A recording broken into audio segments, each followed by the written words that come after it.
Welcome to another video. Excuse me. I'm going to do a few different things in this video, but I wanted to start out by answering a question. So, had a question posed in the chat about what constitutes a player's rookie card.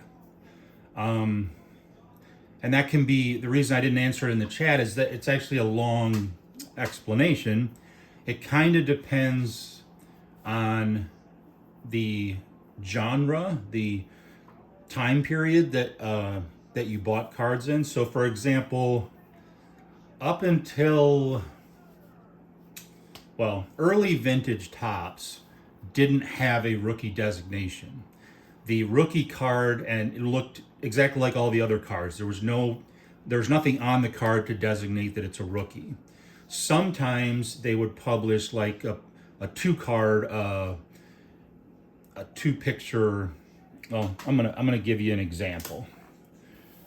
Always better with pictures. So let me move some of this around, and let's take a look at some vintage cards. And here we go. So here are some vintage Topps cards. These are rookie cards. There's Mickey Lolich, Roger Clemens, Dave Winfield, Cecil Fielder, Frank Viola. So these are rookie cards, but there's no designation on them to tell you that.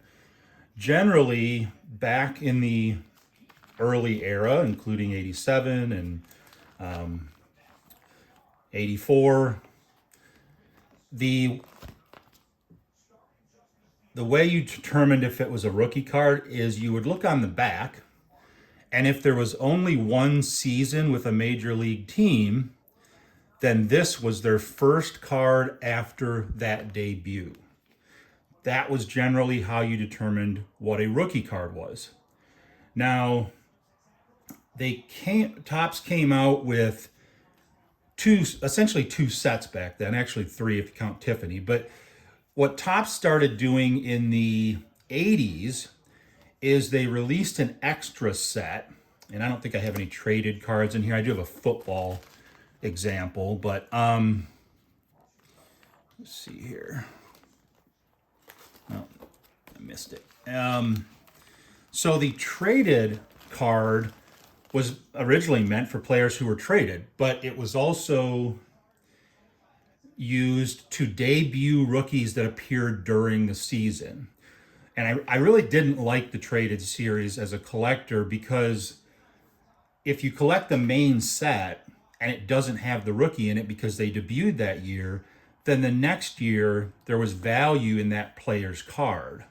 But if you create a traded series, then it diminishes the value of the actual rookie card in the following year. So I brought, this is a Topps traded Barry Sanders card. He didn't have a card in 89 Topps. They released their set early. Score, on the other hand, did have a 89 rookie card for Barry Sanders because they released their cards a little later, and he made the rookie designation. So on the back of here, you'll see 83T, which was for traded. The other thing Topps does, as well as other companies, is they will give a designation. So for Topps, they have the Future Stars designation. They have an All-Star Rookie designation.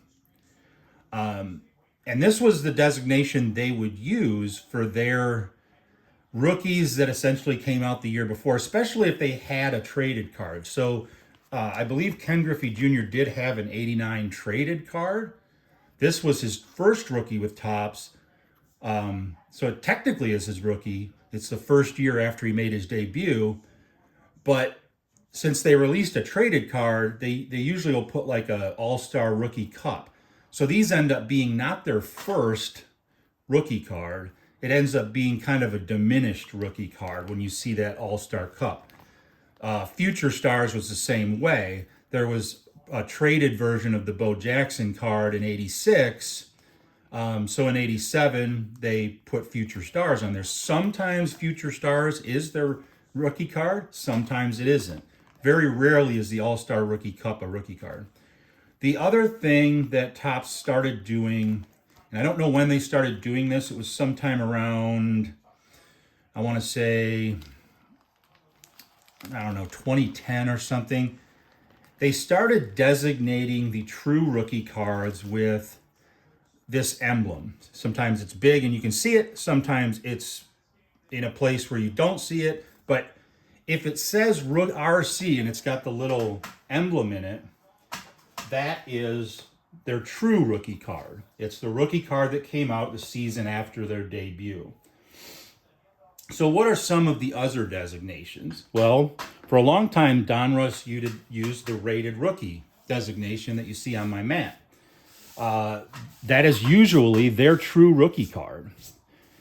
Fleer did not designate their rookie cards with anything, but they did occasionally publish multiple players on a card, like a two-person card, that would be, I forget what they called it, but they designate that as, okay, these are some rookies that are coming out this year. Score designated theirs with a 1989 rookie, 1990 rookie. So Score designated their rookies with some type of designation. Donruss used the rated rookie. Topps started now to use that RC with the red, white, and blue. Panini uses an RC, and I'm going to show you one a little bit later in the video when we get into the cards. So they designate their true rookies with an RC little shield. Bowman is where it gets to be a little different, because Bowman doesn't deal as much with rookies as they do with prospects. So Bowman has a designation called First Bowman, which is their first Bowman card. So whatever that first Bowman card is, they'll designate that by putting First Bowman on it. But Bowman does have other designations that they have used in the past. They used I think it was a star rookie back in 2008. And they, because they're part of Topps, they still have that RC red, white, and blue shield on some of their cards. But Bowman is generally dealing in prospects. So you'll look on the back of the card and you'll see BCP, which stands for Bowman Chrome Prospect, BDP, which stands for Bowman Draft Prospect. So Bowman is more on the prospect side of things. Same thing with Leaf. Leaf is more on the prospect side of things. So they don't really designate their rookies. And unless there is one that they designate, they'll put it somewhere on the front of the card, like as an insert or something like that. So the other question that P-Dub had was, well, what's this, the designation of true rookie? True rookie is their first rookie card. So this was not a big deal early on in card collecting, but once these manufacturers started making, 20, 30, 40 different series, and they marked the same guy with a rookie shield, people started saying, well, which of the rookie cards is more valuable? Well, the first one is really the most valuable. So Topps may have a guy with a red, white, and blue rookie shield in multiple series, maybe even multiple years. There's times where a guy who had a rookie shield in one series by Topps back in like 2022 will have a rookie shield in their holiday series in 2024, because they're doing it by, this is the first card of that series released after their debut, so it's their rookie card, but their true rookie card was the first one that was released with that rookie shield. So that's, now most card companies don't designate which ones are the true rookie. You kind of just got to figure that out on your own. And the true rookie designation doesn't matter that much anymore, because there's so many different kinds of releases that are made that there's a lot more that goes into the value of a rookie card than just, was it the true rookie or not? Back in the old days, that wasn't the case, because they didn't release very many different product lines, and the ones they did were very similar. But now they have boxes of cards where you get less than 5 cards and they cost $2,000. So obviously a rookie card from that type of a product is going to carry more value than the true rookie card that might appear in Series 1. So that's generally the designation. When I look at cards, I only keep rookie cards or prospect cards or what I call near rookie cards, which is maybe a guy had a rookie card in a previous year and then he went back down to the minors for a while, but then he came back up. And so if it looks like it's an early card for the player, I call that like a near rookie. I probably keep some of those. And then obviously if it's designated a future stars or an all-star rookie, rated rookie, upper deck had star rookie. There are also prospect cards that got released by I can't remember if I think it was either Bowman or one of them, but there are those rookie designations that they have on the card make it a lot easier now, because back in the old days you had to look at the back of the card to see how many seasons the person played, and if they'd already played 2 seasons in MLB baseball, especially if they were back to back, you knew that their actual rookie card wasn't the one that you had in your hand. Nowadays, Topps says, well, we'll tell you which one's a rookie card with this little shield. But they release so many different products that it waters down the value of a rookie card. So all of my cards are going to be rookie cards or prospect that I keep in my private collection, my PC. Some of them are going to be near rookie. And then the other thing I keep nowadays, it's a much bigger deal than it used to be. But obviously anything that's that's numbered or color or has some type of rarity to it, because if it has some type of rarity to it, then it kind of has value. But if it's just a really good player's card from Series 2 or whatever, I have those, but I don't really keep them in my binders and in protective sheets and stuff. They're just sitting in a shoebox somewhere. But so that's the first thing I wanted to go over, which was a discussion about rookie cards. If you have any questions on that, feel free to put that in the comments, and I'll try to get you an answer or answer the question. And thank you for P-Dub for the question. So I have 3 things I want to do with today's video. I'm going to open up some Topps Now again, because I got some more of those in the mail. I also got a box here from Beckett Grading. We're going to open that together. I opened the top just to see what it was, but I didn't look at the card itself. So I only have one other card with them, so I know what card it is, but I have no idea what the grade is. We're going to find that out together.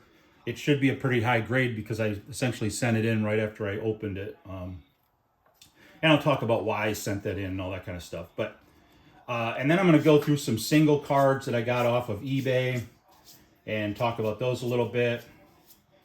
So let's start out with, what did we get from Beckett? So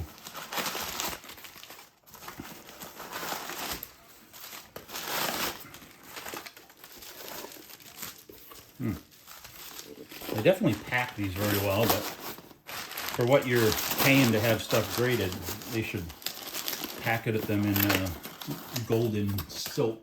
Let's see here. Where did my stand go awry? And it looks like I'm gonna need a knife for this.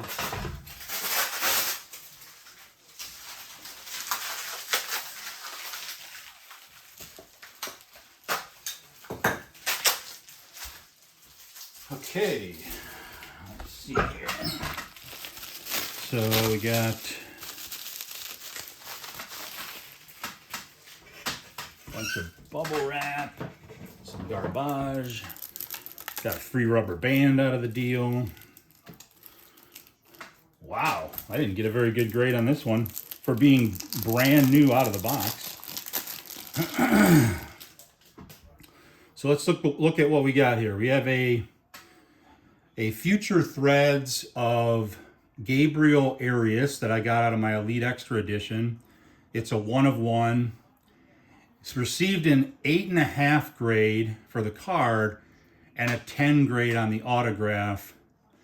According to them, the centering was 9.5. I don't know how they determine that on this type of a card. The corners were a 9, which they should have been because I took it right out of the package.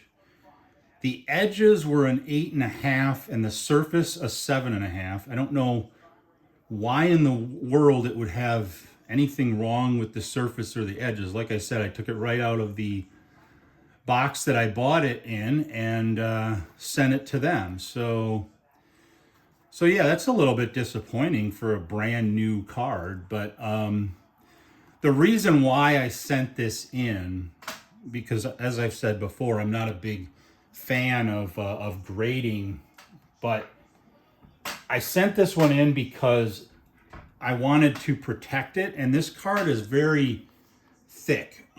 So all of my cards that I keep in my PC go into binders, into 9-card paid holders, and these bigger, thicker cards, it's a little bit of a excuse me, it's a little bit of a problem to get them into those sleeves in the nine card pages, the 9 pocket pages. And what could happen if you put them in there and you leave them in there under pressure for any amount of time is you could start to see the corners start to bend a little bit from the pressure of being in that page. So if I get a card that's really thick like this, especially if it's one that has some type of value, like this one is a 1 of 1, then I'm going to go ahead and send that in for 2 reasons. One, it gets graded for if I ever want to sell it, but mainly it's to protect it. So now this is in a protective case. It's not going anywhere. It's got its grade, and now I just need to figure out where to store all of my my graded stuff. I do have some other thick cards I plan on sending to Beckett in the future, but this was more of a trial just to see how it went, and it didn't go very well. 8.5 is not a great score for something that's brand new. But the grading process, one of the reasons I don't like it is that it's very subjective. They were going to try to use AI to do it, but I've only seen 1 or 2 companies that were starting to do that, and they just really don't have the presence right now to justify sending something that might have some value to it. You know, you don't know if you're going to get it back or whatever. So, but yeah, it's expensive to grade. I don't know why people would grade if they weren't running like a card shop. I understand why card shops do it and online sellers, but for general collectors, it doesn't make a lot of sense. It costs over $55 to have that graded. And I don't know what it's worth. It's a 1 of 1, so it's kind of hard to find value on 1 of 1s. Usually you have to try to figure out if you can find a 5 and say, okay, well, it's probably near the high end of 5. But anyway, that was the last of my items sent to Beckett. It was standard turnaround, so it took, I would say, over 2 months to get that back. I sent that, I think, a couple days or maybe the following week after I sent those Fedorov hockey cards in. And I got those hockey cards back, 3-4 weeks ago when I did that video.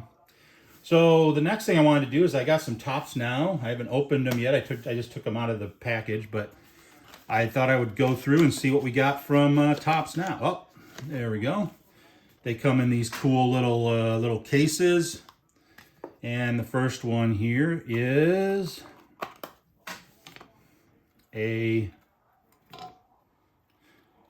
it's actually more 2 cards.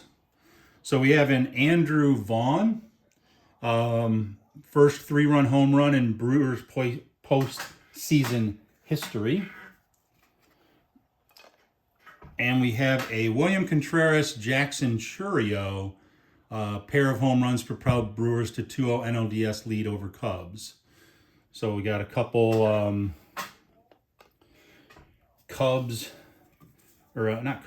Brewers cards. And mainly I just bought those because I'm a fan of Vaughn and Churio, and they're early in their career, so I thought I would go ahead and get that. Let's see what the next one is here. I have 3 of these to open. And the next one here is a Tigers. Oh, this one's a hit. This is an 11 of 25. Chase DeLauder call-up. So Rip's single for first career MLB and postseason hit. So his first MLB hit was also in the postseason, and it is an 11 of 25. So that is a hit. Well played. Thank you to Topps for that.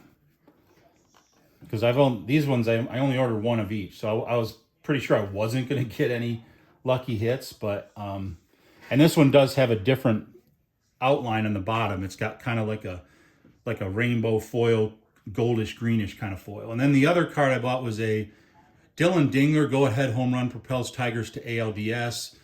This has got the rookie designation that we talked about earlier in the video, because this is the first year after last year when he debuted. So any of the cards that come out this year, they put that rookie shield on it, and that includes Topps Now. Even though Topps Now is kind of a unique product that's an on-demand type of product, but it still follows those same rules. So, and the Chase DeLauder got the call-up designation, which is kind of unique to, as far as I've seen, unique to Topps Now.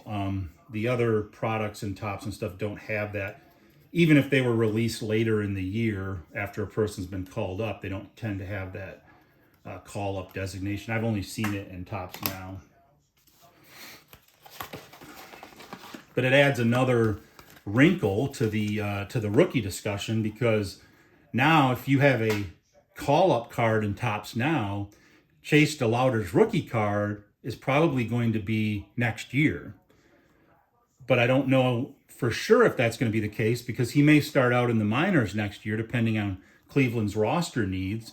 And if that happens, his rookie card might be delayed till the following year. So you could have a guy who was a call-up in Topps Now in 2025 that doesn't have a rookie card until 2027. But that's always been the case sort of with prospects and stuff. The prospect card comes out, the guy might not make it up till a few years later. And this one, I have a Riley Green, 454-foot go-ahead home run, forces decisive ALDS game. If you didn't, I saw that home run live. It was a monster of a home run, 454 feet. Riley Green has a lot of power, but he's got to develop a better eye. Javier Baez, 4 RBI day, propels Tigers to Game 4 triumph. And a Kyle Schwarber, 3rd all-time on postseason list after a 2-home run night for the Phillies. I thought the Phillies were going to go further than they did, but I predicted Toronto and LA were going to be in, but I thought that Philly at least had a chance. I thought Milwaukee had a chance too. Okay, so there's all the Topps Now. Glad I got the hit on the Chase DeLauder. That's 2 hits I've had now with Topps Now, and there's only one card that I ordered multiple of, and I ordered 5 of them. I haven't gotten that one yet, but all the other ones I just ordered 1 of, because they're kind of expensive. It's either $8.99 or $11.99 depending on the card, and that can turn into real money real fast. So now I'm going to go through some of the cards that I got off of eBay. The first one is a 2017 Choice. Now, to add another wrinkle to our rookie discussion, Choice and Grandstand are 2 brands that release prospect cards. But they release them mainly as minor league cards. So I have here the Batavia Muck Dogs. I bought the team set for the 2017 Muck Dogs, primarily because Edward Cabrera has a card in there, and I still think he might have a chance at being a good pitcher. Yeah, the Batavia Muck Dogs. I don't even know where Batavia is, to be honest, but I bought that team set, so I thought I would Put those out there. Again, I bought it because of Edward Cabrera. We have a Louis Robert or Robert. This is their first Bowman. So this is a paper Bowman, not a chrome Bowman, but this is their first Bowman card. So this is, I believe, his rookie season. I think his rookie season was 2017, but it might be 2018. So I went ahead and got one of those. I think he has a decent shot at being a long-time contributor. I got another Gypsy Queen of Buster Posey. Now this one is the regular card. The other two that I showed on my last video were future stars, but this is his regular card. You'll see that there's no rookie designation. I don't know why. It might be that they didn't start doing that until after 2011. Or it might be that he had a Gypsy Queen card before that. I'm not sure. But I believe they didn't start doing that Rookie Shield designation in 2011. This should be his rookie year. Here we have a couple, actually I have 3 cards of Gleyber Torres. This first one here is a standard Panini Prism, and from 2018. You'll note that this has the RC Shield. That's Panini's designation as a rookie card. So this is 2018 Gleyber Torres rookie card. This is also a 2018 Panini rookie card. However, this one, same designation. This is a Panini Select, which is a little bit more of a premium brand than Panini Prism. So it's kind of got a better look to it. It's got sort of a refractorish background. So 2 2018 rookies of Gleyber Torres, and then I have this one, which is I think it's a 2017 Leaf Gleyber Torres. So this would be considered a prospect card. This was before he made his debut, and it's part of their Leaf Metal Draft series. It's autographed and numbered to 15. So I have a prospect card for Gleyber Torres, and I have a couple rookie designated cards. I think Gleyber Torres has a chance at having a pretty decent career. Back in 2018, after he first emerged, he was considered the number 3 prospect in all of baseball. The next one I have here, and this has a little bit of a smudge on the hard cover, because probably from where they had, I'm going to take it out of this, probably from where they put it like a price sticker. So a lot of times they'll put them in these hard protectors, card protectors, and then they'll put a price sticker on the front, and then it sticks and you can't get it off. Of course, it's hard to get them out of there.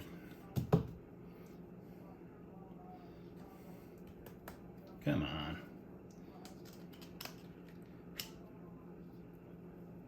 There we go.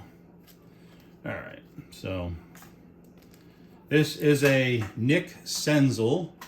Not the greatest autograph in the world. He's kind of a lazy autograph, but this is a Leaf Metal Draft from the same year as the Gleyber Torres, but this is labeled 4 of 5.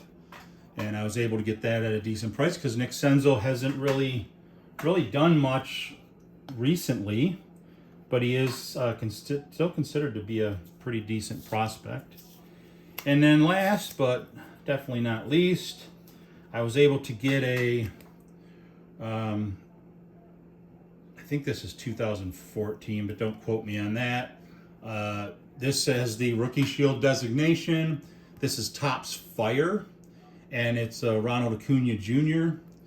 So this would have been the year after he debuted, and it would be in the Topps Fire series. Not a big fan of Topps Fire, but